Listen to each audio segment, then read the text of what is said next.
যে সরকারের পিছনে লাগার পিছনে কারণটা দেখলে তো তোমাদের কিন্তু রাতারাতি যোগ্য থেকে অযোগ্য করতে পারি, মানে পিসি সরকারের ম্যাজিক দেখেছে, বুঝলেন তো? এটা হচ্ছে কে পিসি ভাইপোর ম্যাজিক, সত্যি অদ্ভুত পিসি ভাইপোর ম্যাজিক চলেছে নতুন। পশ্চিমবঙ্গে সমস্ত জায়গায় দেখবেন কোনো আর গাছ আস্ত থাকবে না। কেন বললাম? ওই গাছের গায়ে বেঁধে তো মারবে। এই যতজনের কাছে টাকা নিয়েছে তারা তো ছাড়বে না, পশ্চিমবঙ্গের গাছগুলো সব উপড়ে চলে যাবে, মানে তারা তো সহজে ছেড়ে দেবে না। আর সেই জন্যে এদেরকে মাথায় হাত বুলিয়ে একটা যা হোক করে বলে দিচ্ছে আর কি, যে তোমাদের আমরা দেখছি যা হোক কিছু একটা প্যারা টিচার, উমুক টিচার, সিভিক টিচার তোমাদের আমরা একটা সান্ত্বনা হিসাবে দিয়েছি। এদেরকে নিশ্চয়ই কিছু বলেছে, তাই অযোগ্যরা আবার ওখানে গিয়ে ধর্নায় বসে আছে। মাননীয় মুখ্যমন্ত্রীর নৈতিক দায়ভার নিয়ে রিজাইন দেওয়া উচিত। তার প্রধান কারণ হচ্ছে কি একটাই, যে এবং দেখুন অযোগ্যরা আবার মাঠে নেমেছে। তারা কি বলছে? তাদের আবার মানে রানী হচ্ছে ওই অঙ্কিতা অধিকারী, যাকে হাইকোর্ট এবং সুপ্রিম কোর্ট দুজনাই বলে দিয়েছে যে পুরোপুরি স্ট্যাম্পড হচ্ছে গিয়ে দুর্নীতিবাজ, সে হচ্ছে ওদের মিছিলের প্রধান হয়েছে। তার মানে কি, যে অযোগ্যরা এটা বলতে চাচ্ছে, অযোগ্যদের দিয়ে এটা বলাচ্ছে যে আমরা যে অযোগ্য সেই প্রমাণ দিন। এখন তারা নির্লজ্জের মতো ওই এসএসসি অফিসের সামনে কিন্তু বসে আছে। তাহলে এখানে সরকারের মদত না থাকলে কি করে হচ্ছে গিয়ে এখানে তারা বসে থাকে?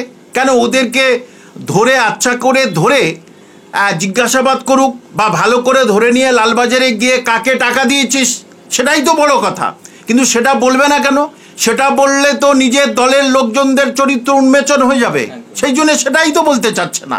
এর রাজ্যের কাছে মানে এইরকম নির্লজ্জ সরকার এবং এইরকম মানে অপদার্থ সরকার, এবং এই যে সুন্দর বাংলায় আজকের কালিমালিপ্ত করে দিল এই সরকার, সারা অন্যান্য রাজ্যের কাছে আমরা আর মাথা তুলে দাঁড়াতে পারছি না। অযোগ্যদের এত তাতিয়ে দিচ্ছে কেন? অযোগ্যদের এত ইন্সপিরেশন দিচ্ছে কে? সব কাজে তো অনুপ্রেরণা ছাড়া হয় না, তাহলে কি এদেরও কি অনুপ্রেরণা দিচ্ছে? সেটা তো নেতাজি ইন্ডোরে দিয়েছিল, আমি তোমাদের পাশে আছি, ঠিক কারোর চাকরি যাবে না। কি করে একজন মুখ্যমন্ত্রী, প্রশাসনিক প্রধান, সুপ্রিম কোর্টের রায়ের বিরুদ্ধে এই কথাটা বলতে পারে? এটা তিনি বলতে পারেন না কোনো সময়ের জন্য, এবং একেবারে গলা উঁচু করে বলছেন। কি করে একজন মুখ্যমন্ত্রী এই কথাটা বলতে পারেন? গলা উঁচু করে একেবারে বলতে পারেন না। এখন প্রশ্ন যে মাননীয় মমতা ব্যানার্জি এই জিনিসটাকে, এই যে সাদাকে সাদা বলছে না কেন আর কালোকে কালো বলছে না কেন, সাদা কালো একসঙ্গে মিশিয়ে দিচ্ছে কেন, এটাই তো বোঝা যাচ্ছে না। সুপ্রিম কোর্ট বলে দিয়েছে যে অযোগ্যদের মাইনে ফেরত দিতে হবে 3 সপ্তাহের মধ্যে। 3 সপ্তাহ পার হয়ে গেল, তারা যে অযোগ্য কারা এখনো পর্যন্ত সে অযোগ্যদের কোনো পাওয়া যায়নি। এবং অদ্ভুতভাবে দেখুন, মানে প্রথমে তো অনেক কিছুই দিয়েছে, তার লাস্টে 5303 জন, তারপরে 8366 অযোগ্য, এবার লাস্ট পর্যন্ত হচ্ছে 10,750 হচ্ছে অযোগ্য। তার মানে কি, যে কতজন প্রকৃতপক্ষে অযোগ্য আর কতজন প্রকৃতপক্ষে যোগ্য সেটা কিন্তু বুঝতে পারছে না এই সরকার। অর্থাৎ 10,750 যদি অযোগ্য হয়, তাহলে আপনার 25,750-এর মধ্যে কত বলুন, যে 15,000 কিন্তু মাত্র যোগ্য শিক্ষক আছে 15,000-এর মতো, যেটা মাননীয় বিকাশ রঞ্জন দা বারবারই বলছেন 14 থেকে 15,000 আছে। কিন্তু সমস্যা হচ্ছে এই অযোগ্যদের কিন্তু এখনো কোন অঙ্কে, কোন কারণে এই অযোগ্যদের এখনো কিন্তু টেনে বার করছে না, এইটা কিন্তু বিরাট একটা রহস্যের ব্যাপার। এখানে আন্দোলনকে বিভাজন করা হয়েছে, আন্দোলনটাকে পুরো দুভাগে ভাগ করা হয়েছে। মানে যারা যোগ্য আছে সেই যোগ্যদের মধ্যে কিছু জনকে বাছাই করে যারা দিল্লি গেছিল আর কি, তারা, এবং যারা দিল্লি যায়নি, যে আপনি দেখেছেন একজনরা ওয়াই চ্যানেলে আর একজনরা এসএসসি অফিসের সামনে, দুটো পুরো গ্রুপ হয়ে গেছিল। এই গ্রুপটা তৈরি করে রাজ্য সরকার কিন্তু একটা আপাতত বিপদ থেকে বেঁচেছে আর কি। এবং আজকের সকাল পর্যন্ত খবর হচ্ছে যে তাদের 90% যারা যোগ্য তারা কিন্তু স্কুলে সব ফিরে যাবে, মানে কাল থেকে তারা এখানে এখন আজকের থেকে আর দেখবেন একেবারে ফাঁকা। যে আবার অদ্ভুত ব্যাপার, যে প্রশ্নটা বললেন যে একজন মানে যে লিডার, হ্যাঁ, হঠাৎ তার নাম অযোগ্যদের জায়গায় চলে এসছে, অদ্ভুত ব্যাপার। তার নাম আগে ছিল না, তা ওই রকম বেশ কিছু লিডারের নাম, মানে 8,366 জন ছিল অযোগ্য, তারপরে 10,750, মানে ধরুন প্রায় 2,500-এর মতো। তাহলে এই 2,500 আবার যোগ্য থেকে আবার অযোগ্য হয়ে গেল কোন অঙ্কে? এর পিছনে কি অঙ্ক আছে আমি তো বুঝতে পারছি না। তাহলে রাজ্য সরকার তথা মাননীয় মমতা ব্যানার্জি মানে কি জানেন তো, মানে এই বলছে আমি 1 সেকেন্ডে শেষ মিটিয়ে দেবো, এটাই করো, তোমাদের পাশে আছি, যোগ্যদের পাশে আছি, অযোগ্যদের পাশে আছি। কিন্তু ব্যাপার হচ্ছে কি জানেন তো, উনি সব জিনিসের ক্রেডিট নেন, কিন্তু সব জিনিসের যে ডিসক্রেডিট সেটা কিন্তু উনি নিতে চাচ্ছেন না, যে আমি এই করে দিচ্ছি, আমি এই করে দিচ্ছি। কিন্তু যে অযোগ্যরা যে এখনো পর্যন্ত তারা মাথা তুলে দাঁড়িয়ে আছে কেন, এবং আপনার সরকার দুর্নীতিগ্রস্ত সরকার, সেই ডিসক্রেডিটটা আপনি নিচ্ছেন না কেন? সেই ডিসক্রেডিটটা আপনাকে নিতেই হবে। এই যে আন্দোলন চলছে তার মধ্যে চিন্ময় বলে একজন শিক্ষক আন্দোলনের অন্যতম নেতা, ডিআই অফিসে তার নাম নেই। আপনার কি মনে হয় এর পিছনের কারণ কি থাকতে পারে? এই যে নেতৃত্ব দিচ্ছেন অথচ যোগ্যদের তালিকায় তার নাম নেই। আগে তার নাম ছিল, বললাম 8,366 জন যখন নাম প্রকাশ করলো লাস্টে কিছুদিন আগে, তখন তার নাম ছিল। তারপরে যেই লাস্টে ডিআই অফিসে গেল, ওই 8,366টা কেটে হয়ে গেল 10,750 বেড়ে গেল। তখন ওই চিন্ময় থেকে আরও কিছু যারা আন্দোলনের মুখ, তাদের নামটা রাতারাতি চলে গেছে। এবং কি বলছে, ওটা ওএমআর মিস্টেক। কিন্তু তাদেরকে রাতারাতি নামটা চলে গেল কেন? অর্থাৎ এই নিয়ে ছবার ছরকম হিসেব দিল। আপনি বুঝুন তো, তাহলে এই সরকার কি চাচ্ছে? অযোগ্যদের কি সম্মান দিতে চাচ্ছে, আর যোগ্য শিক্ষকরা আরো অসম্মানিত হোক, সেটাই কি চাচ্ছেন? মাননীয় মুখ্যমন্ত্রীর কি নীতি আদর্শ একেবারে তলানিতে নেমে গেছে, যে যোগ্যদের সম্মান দিচ্ছে না, মর্যাদা দিচ্ছে না, তারা বিদ্যালয়ে তথা সমাজে গিয়ে কলঙ্কিত হচ্ছে, কালিমালিপ্ত হচ্ছে? এখনো তাদের বিশ্বাস করছে না তো, কারণ আপনারা তো টেম্পোরারি করবেন। 31শে ডিসেম্বরে পাশ করলে তবে কিন্তু আপনার 31শে ডিসেম্বরের পরে আপনার চাকরি থাকবে। এখন প্রশ্ন, এই অযোগ্যদের এত তাতিয়ে দিচ্ছে কেন? অযোগ্যদের এত ইন্সপিরেশন দিচ্ছে কে? সব কাজে তো অনুপ্রেরণা ছাড়া হয় না, তাহলে কি এদেরও কি অনুপ্রেরণা দিচ্ছে? সেটা তো নেতাজি ইন্ডোরে দিয়েছিল, আমি তোমাদের পাশে আছি, ঠিক, কারোর চাকরি যাবে না। কি করে একজন মুখ্যমন্ত্রী, প্রশাসনিক প্রধান, সুপ্রিম কোর্টের রায়ের বিরুদ্ধে এই কথাটা বলতে পারে? এটা তিনি বলতে পারেন না কোনো সময়ের জন্য, এবং একেবারে গলা উঁচু করে বলছেন। কি করে একজন মুখ্যমন্ত্রী এই কথাটা বলতে পারেন? গলা উঁচু করে একেবারে বলতে পারেন না। কিন্তু এই যে আন্দোলন, যোগ্য শিক্ষকদের যে আন্দোলন, সেই আন্দোলন সেইভাবে মাথা তুলতে পারছে না। এর পিছনে কি বেনজল ঢুকে আছে আন্দোলনের মধ্যে বলে আপনার মনে হয়? একেবারেই, ওই যে বললাম, যোগ্য তাদেরকে অযোগ্য হিসাবে পরিগণিত করে দিয়েছে। তাহলে তারা একই জায়গায় আন্দোলন করছে না কেন? তাদের আন্দোলন ওয়াই চ্যানেল, আর কারোর আন্দোলন এসএসসি অফিসের সামনে কেন? এইটা তো একটা লাখ টাকার প্রশ্ন, কোটি টাকার প্রশ্ন। অর্থাৎ আন্দোলনটাকে, যোগ্যদের আন্দোলনটাকে বিভিন্ন ভাগে ভাগ করে দেওয়া হয়েছে।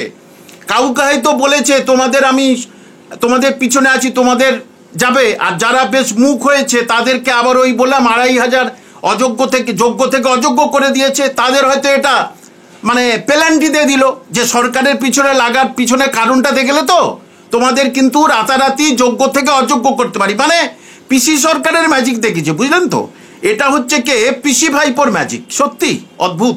পিসি ভাইপোর ম্যাজিক চলেছে নতুন আর কি, হ্যাঁ, মানে পিবি সরকারের ম্যাজিক, যে রাতারাতি অযোগ্য থেকে যোগ্য হয় আর যোগ্য থেকে অযোগ্য হয়। কোনোদিন শুনেছেন এটা? দীর্ঘ 3 বছর ধরে মামলা চলছে, সেই মামলা সুপ্রিম কোর্টে জমা দিতে পারেনি। কে যোগ্য কে অযোগ্য চাল কাউকে আলাদা করতে পারেনি, আর যখন তখন চাল কাউকে আলাদা করে দিচ্ছে, যা খুশি তাই পেয়েছে রাজ্যটাকে।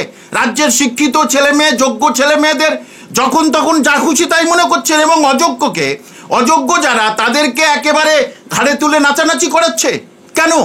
আসলে ওই যে অযোগ্যরা যদি নামগুলো বলে দেয়, তাহলে তো ওই সরকারের একেবারে কঙ্কাল বার হয়ে আসবে, সরকার তার মুখ দেখাতে পারবে না, এবং দুর্নীতিগ্রস্ত হয়ে যেটা হয়েছে সেটা তো কোর্টে প্রমাণিত। অর্থাৎ এই সরকারের উচিত আমি তো বললাম মাননীয় মুখ্যমন্ত্রী নৈতিক দায়ভার নিয়ে রিজাইন দেওয়া উচিত।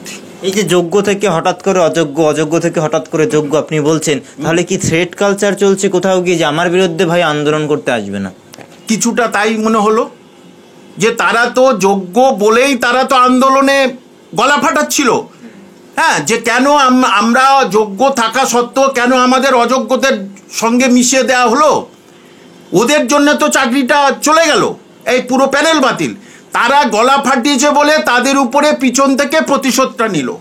এখন তাদেরকে যোগ্য প্রমাণিত করাটা খুব কষ্টকর। আবার তারা তার কোনো কোর্টে যেতে পারবে না, কারণ যারা অ্যাপয়েন্টমেন্ট দিয়ে যারা হচ্ছে কে পরীক্ষা নিয়েছে সব কিছু করে, সেই স্কুল সার্ভিস কমিশন তাদেরকে বলে দিয়েছে না তোমরা অযোগ্য, এতদিন যোগ্য ছিল কেন, আর রাতারাতি অযোগ্য কেন, কোন অঙ্ক? অঙ্ক একটাই, আমাদের পিছনে লাগলে প্রতিবাদ করলে, আমরা তো আগে ডান্ডা মারলে তো অসুবিধা হয়, সবাই জেনে যায়, তাহলে আমরা হাতে না মেরে ভাতে মারবো, এবং এদেরকে তাই করলো। মানে আন্দোলন দমানোর জন্য এটা একটা কৌশল। এটা অবশ্যই আন্দোলন দমানো ছাড়া আর কোনো কিছু নয়। কি করে বলুন রাতারাতি 2500 যোগ্য থেকে অযোগ্য হয়ে যায়? কোন ম্যাজিকে? পৃথিবীর ইতিহাস এরকম হয়েছে? আপনারা কোর্টে 16 বার কোর্ট বলেছে জমা দিন, যোগ্য অযোগ্য করতে পারেননি, আর নিজেরা এখানে যা খুশি তাই করছেন। আমি অযোগ্য করে দিলাম, আমি যোগ্য করে দিলাম। অযোগ্যদের লিস্ট দিচ্ছে না কেন? কোন ভয়ে?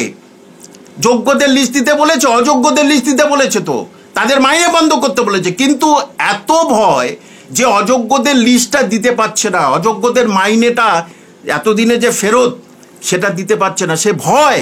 কারণ এ ভয় সারা পশ্চিমবঙ্গে সমস্ত জায়গায় দেখবেন কোনো আর গাছ আস্ত থাকবে না। কেন বললাম? ওই গাছের গায়ে বেঁধে তো মারবে। এই যতজনের কাছে টাকা নিয়েছে তারা তো ছাড়বে না, পশ্চিমবঙ্গের গাছগুলো সব উপড়ে চলে যাবে, মানে তারা তো সহজে ছেড়ে দেবে না। আর সেই জন্যে এদেরকে মাথায় হাত বুলিয়ে একটা যা হোক করে বলে দিচ্ছে আর কি, যে তোমাদের আমরা দেখছি যা হোক কিছু একটা প্যারা টিচার, উমুক টিচার, সিভিক টিচার, তোমাদের আমরা একটা সান্ত্বনা হিসাবে দিয়েছি। এদেরকে নিশ্চয়ই কিছু বলেছে, তাই অযোগ্যরা আবার ওখানে গিয়ে ধর্নায় বসে আছে। মানে যোগ্যরা আন্দোলন করতে পারবে না, তাদের বিরুদ্ধে থ্রেট কালচার চলবে, আর অযোগ্যরা এখন রাস্তায় নামবে। অযোগ্যদের হচ্ছে বাহবা দিচ্ছে আর কি, যে তোমরা বেশ ভালো।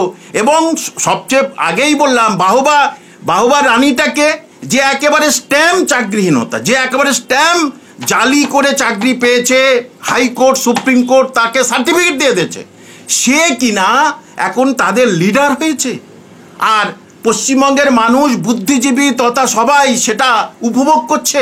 লজ্জা নয়? একজন শিক্ষক হিসাবে আমি লজ্জা, লোকের কাছে মুখ দেখাতে পারছি না, যে আপনি শিক্ষক, আর বলা যাচ্ছে না। যারা 2011-তে পাস করেছে, 10-এ পাস করেছে, তাদের বলছে ঠিক করে দেখুন, আপনি 2016-তে পাস নয় তো, ভালো করে দেখেছেন তো? চিন্তা করুন তাদের উপরে কতটা মানসিক টর্চার করছে। এর পিছনে দায়ী মাননীয় মমতা ব্যানার্জি। কারণ সব কাজে তো তার অনুপ্রেরণা হয়, তাহলে এটাও তার অনুপ্রেরণা ছিল না? নিশ্চয়ই তার অনুপ্রেরণাই হয়েছে এটা। এখন ওই যে বললাম, ভালো কাজের ক্রেডিট নেবেন উনি, আর খারাপ কাজগুলোর না বদনাম নেবেন না। তখন বলবে স্কুল সার্ভিস কমিশন ভুল করেছে, পার্থ চ্যাটার্জি ভুল করেছে, ওরা ওই সব করেছে, আমি সব জানি না।